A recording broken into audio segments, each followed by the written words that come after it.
20वीं सदी की शुरुआत। सोचिए, ये वो दौर था जब राजपूताना की रियासतों में किसानों की जिंदगी मुश्किलों और शोषण की एक ना खत्म होने वाली कहानी थी। देखिए, उस वक्त भारत की जमीन पर एक तरह से दोहरी हुकूमत चल रही थी। एक तरफ थी ब्रिटिश सल्तनत, जिसका कंट्रोल सबसे ऊपर था, और दूसरी तरफ रियासतों के अंदर राजाओं और जागीरदारों का अपना सामंती सिस्टम। इन्हीं सामंती जंजीरों में जकड़े हुए थे मेवाड़ रियासत के किसान।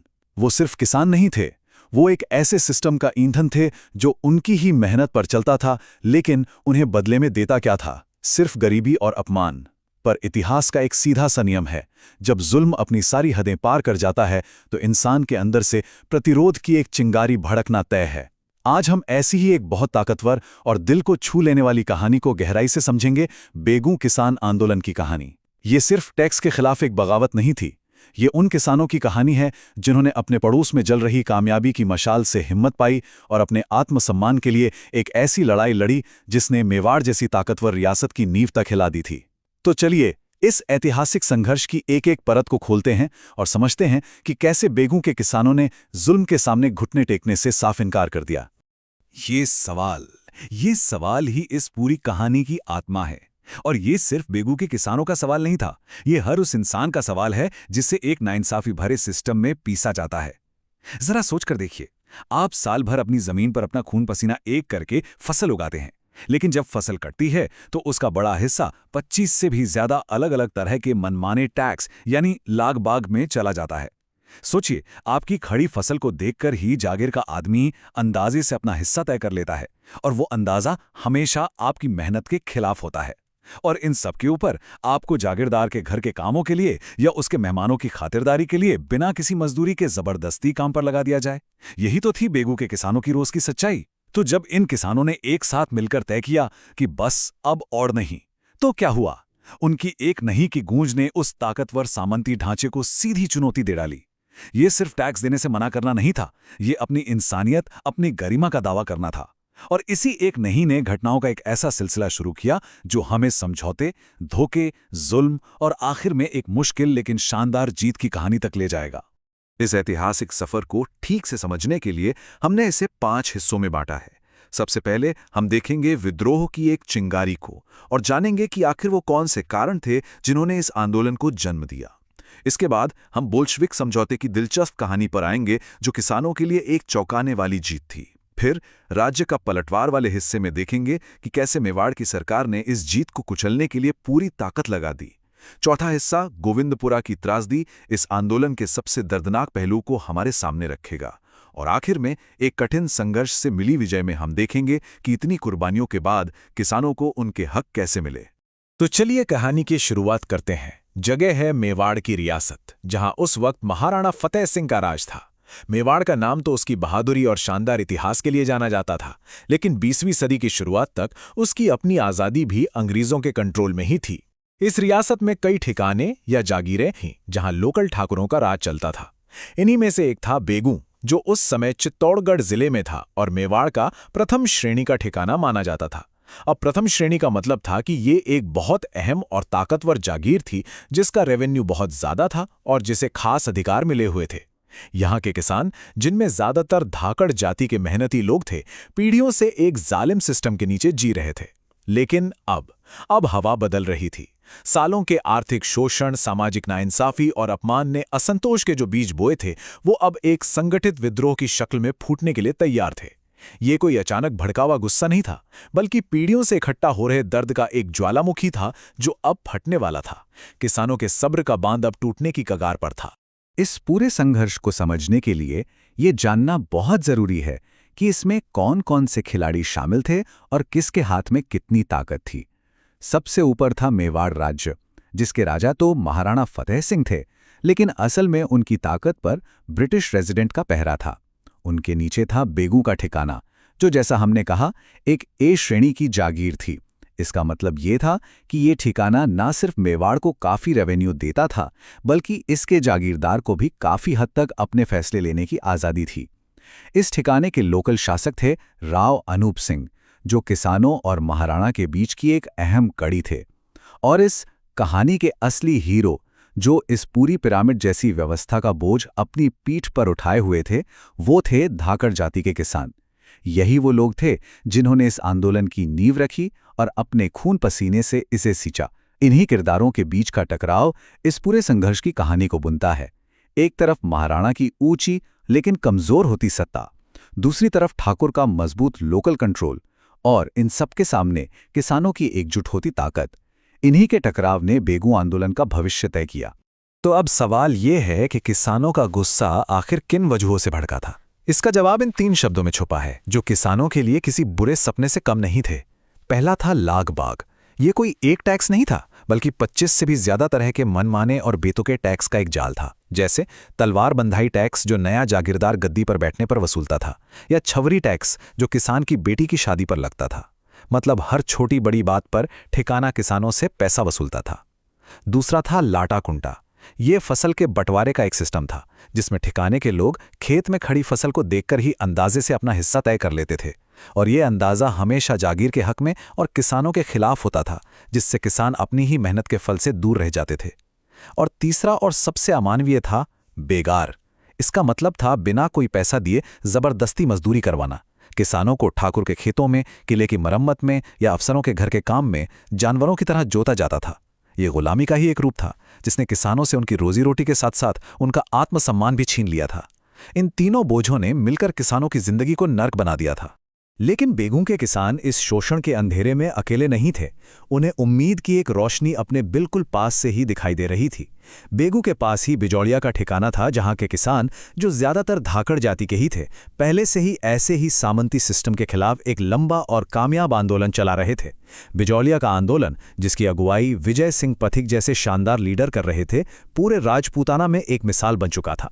बेगू के किसानों तक ये खबरें पहुंच रही थीं कि कैसे बिजौलिया में एकजुट होकर किसानों ने जागीरदार को अपनी कई मांगें मानने पर मजबूर कर दिया था। इस कामयाबी ने उन्हें यह यकीन दिलाया कि अगर बिजौलिया में उनके भाई ऐसा कर सकते हैं तो वो भी कर सकते हैं।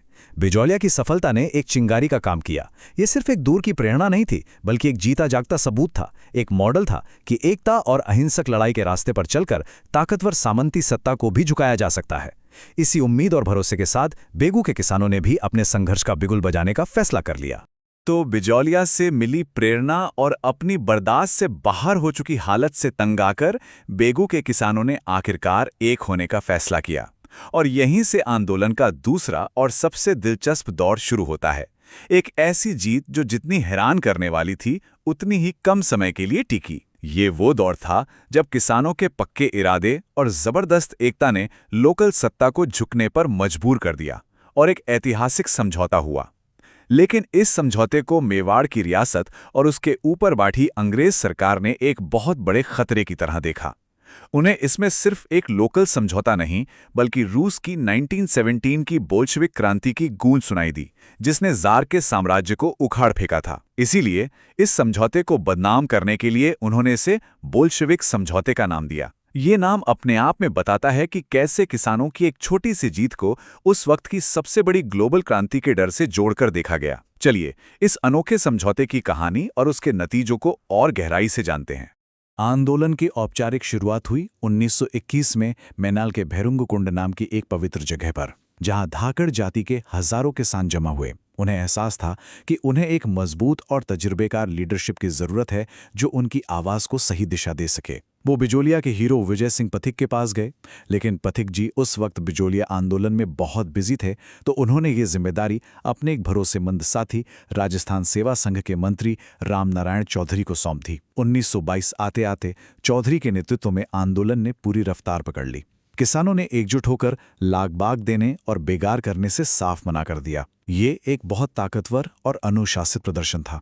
ठिकाने ने जुल्म का रास्ता अपनाया, उनके खेत छीन लिए गए, उन्हें डराया धमकाया गया, लेकिन किसान टूटी नहीं, बल्कि और मजबूती से एक दूसरे के साथ खड़े रहे। उनकी इस अटूट एकता का असर हुआ। 1923 की शुरुआत तक ठाकुर अनूप सिंह को यह समझ आ गया कि जोर जबरदस्ती से बात नहीं बनेगी, और वो किसानों के साथ बातचीत करने के लिए मजबूर हो गए।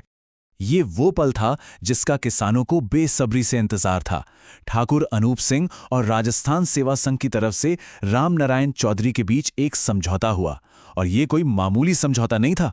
इस समझौते में किसानों की ज्यादातर बड़ी मांगें मान ली गई। बेहिसाब और अपमानजनक लाग बाग खत्म कर दिए गए, बेगार की प्रथा पर पूरी तरह रोक लगा दी गई, और सबसे अहम बात, जमीन के लगान की दरों को भी ठीक करने का वादा किया गया। ये एक ऐतिहासिक जीत थी। किसानों में जश्न का माहौल था। उन्हें लगा कि उनका लंबा संघर्ष आखिरकार कामयाब हो गया है। उनकी एकता ने सामंती ताकत को झुका दिया है। ये सिर्फ एक आर्थिक जीत नहीं थी, ये एक मनोवैज्ञानिक जीत थी। इसने किसानों को एहसास कराया कि वे अब लाचार नहीं हैं, बल्कि एक ऐसी ताकत है जिसे नजरअंदाज नहीं किया जा सकता। एक पल के लिए लगा कि बेगू के आसमान में एक नए और इंसाफ भरे दौर की सुबह हो रही है। लेकिन किसानों की ये खुशी ज्यादा दिन टिक नहीं सकी।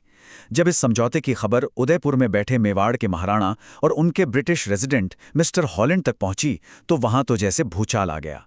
उन्होंने इसे एक मामूली किसान ठाकुर समझौते की तरह नहीं देखा। उन्हें इसमें अपनी सत्ता और पूरे सामंती सिस्टम के लिए एक बहुत बड़ा खतरा नजर आया। उन्हें डर था कि अगर एक ठाकुर सीधे किसानों के सामने झुक सकता है, तो ये आग पूरे मेवाड़ और शायद पूरे राजपूताना में फैल सकती है। ये उनकी बांटो और राज करो की नीति के खिलाफ था। तो इस समझौते को बदनाम करने के लिए उन्होंने जानबूझकर इसे बोल्शेविक समझौते का नाम दिया। ये नाम रूस की 1917 की क्रांति से लिया गया था। इस नाम का इस्तेमाल करके वो ये संदेश देना चाहते थे कि ये किसानों की जायज़ मांगों का हल नहीं, बल्कि एक खतरनाक और विद्रोही काम है जो पूरे समाज को तबाह कर देगा। ये एक सोचा समझा राजनीतिक दांव था। बोल्शेविक समझौते का नामकरण होते ही आंदोलन ने एक बहुत खतरनाक मोड़ ले लिया। अब ये लड़ाई सिर्फ किसानों और लोकल ठाकुर के बीच नहीं थी। अब मैदान में मेवाड़ की पूरी रियासत और उसके पीछे खड़ी ब्रिटिश सत्ता की ताकत उतर आई थी। किसानों की सबसे बड़ी जीत को उनकी सबसे बड़ी हार में बदलने की तैयारी शुरू हो चुकी थी।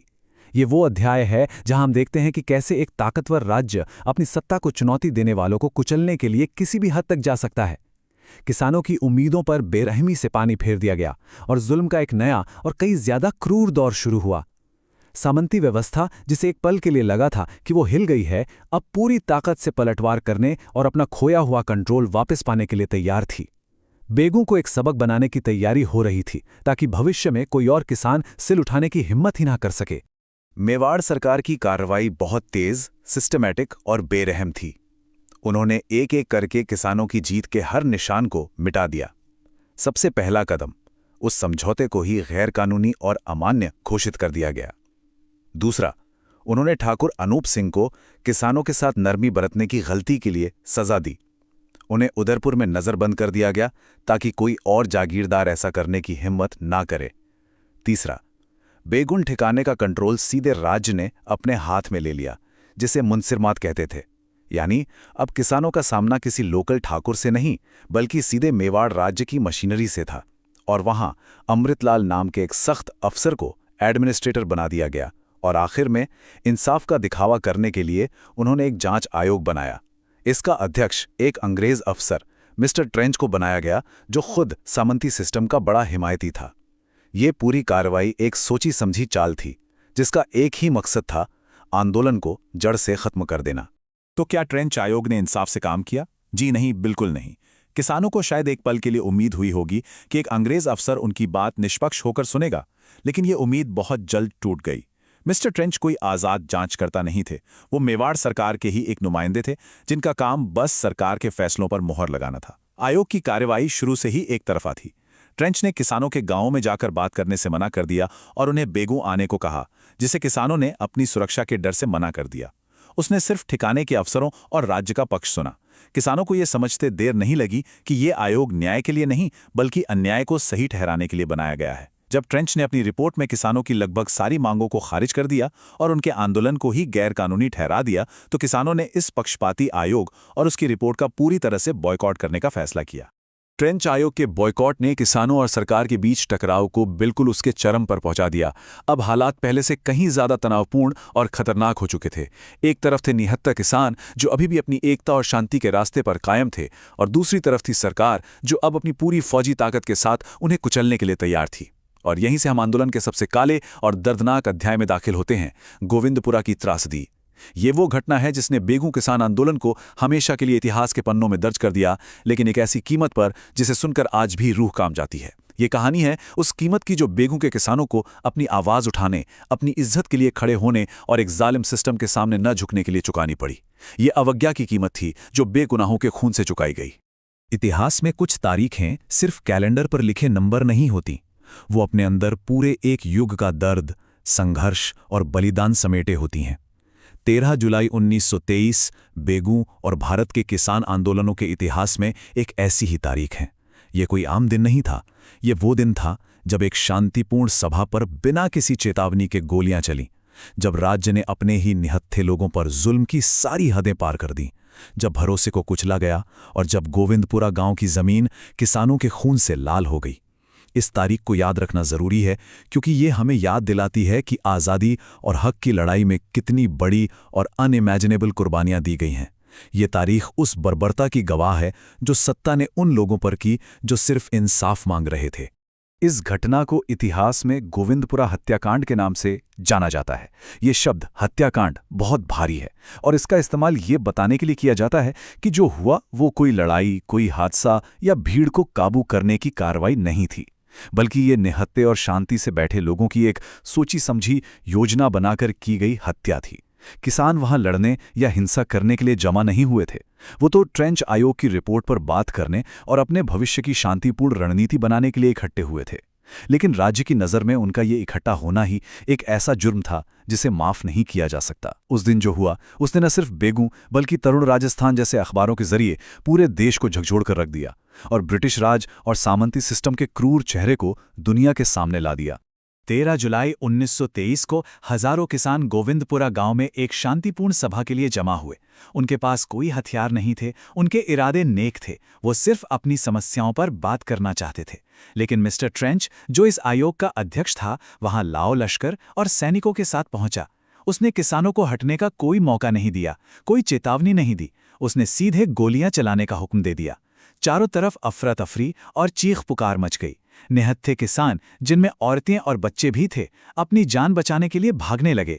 इस बेरहम और बिना वजह की गोलीबारी में आंदोलन के दो बड़े लोकल नेता रूपाजी धाकड़ और कृपाजी धाकड़, जो लोगों को शांत करने और बचाने की कोशिश कर रहे थे, शहीद हो गए।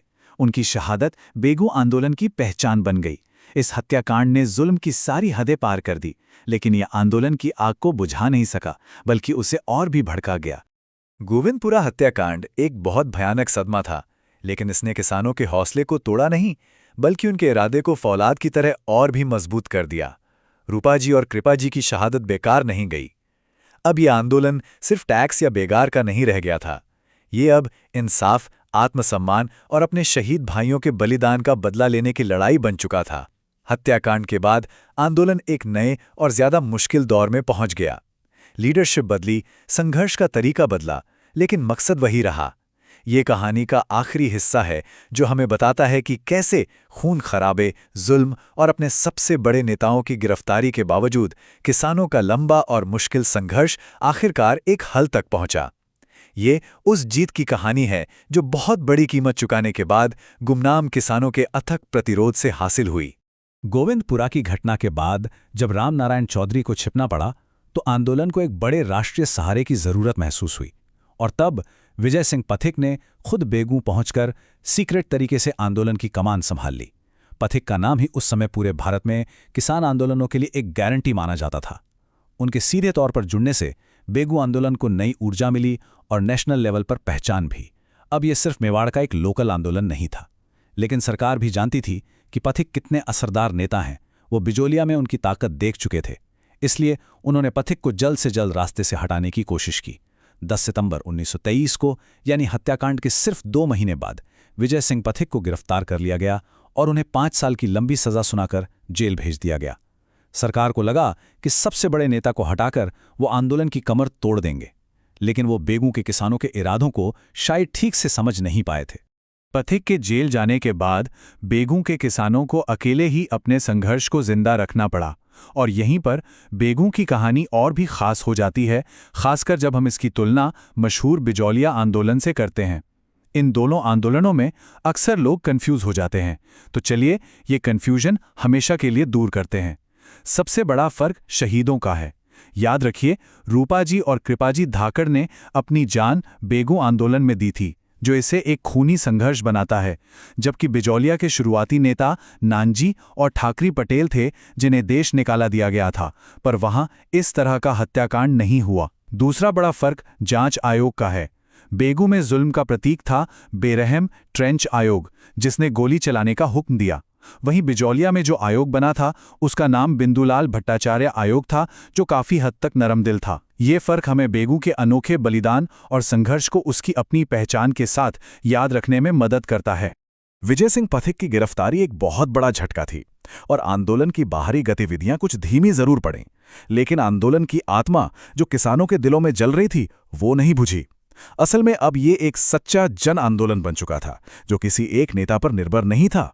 अगले 2 सालों तक 1923 से 1925 तक बेगू के किसानों ने एक खामोश लेकिन मजबूत प्रतिरोध जारी रखा।